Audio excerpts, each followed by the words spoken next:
কলকাতা পুরসভার নজরে অভিষেক বন্দ্যোপাধ্যায়ের সম্পত্তি। অভিষেক বন্দ্যোপাধ্যায়ের বাড়িতে পুরসভা নোটিশ, সম্পত্তির খতিয়ান মিলিয়ে দেখতে চাইল পুরসভা। খতিয়ান চেয়ে শান্তি নিকেতনে নোটিশ দিল কলকাতা পুরসভা। ছিঁড়ে ফেলা হয় পুরসভার সেই নোটিশ। অভিষেক বন্দ্যোপাধ্যায়ের বাড়িতে কলকাতা পুরসভার সম্পত্তি মূল্যায়ন বিভাগের নোটিশ দেওয়া হয় এবং সেই নোটিশ দেওয়ার কিছুক্ষণের মধ্যেই যেটা অভিযোগ যে সেই নোটিশ কিন্তু ছিঁড়ে ফেলা হয়েছে।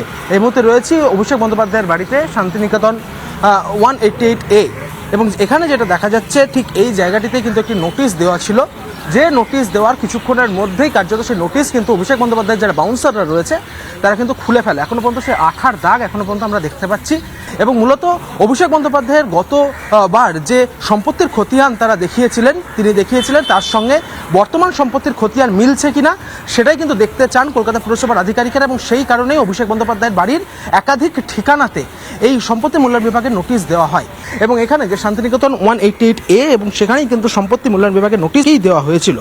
অভিযোগ করা হচ্ছে যে অভিষেক বন্দ্যোপাধ্যায়ের যারা বাউন্সাররা রয়েছেন এই পুরসভার আধিকারিকেরা সেখান থেকে বেরিয়ে যাওয়ার পরেই সেই নোটিশ কার্যত কিন্তু খুলে ফেলা হয়েছে। কী কারণে খুলে ফেলা হয়েছে সেই বিষয়টি নিয়ে কিন্তু বিস্তর প্রশ্ন উঠতে শুরু করেছে। ইতিমধ্যেই 7 দিনের মধ্যে এই নোটিশের জবাব দেওয়ার কথাও কিন্তু বলা হয়েছে, কিন্তু তার আগে কেন এই নোটিশ খুলে ফেলা হলো, কী কারণে খুলে ফেলা হলো সেই বিষয়টি নিয়েই বিস্তর প্রশ্ন উঠতে শুরু করেছে।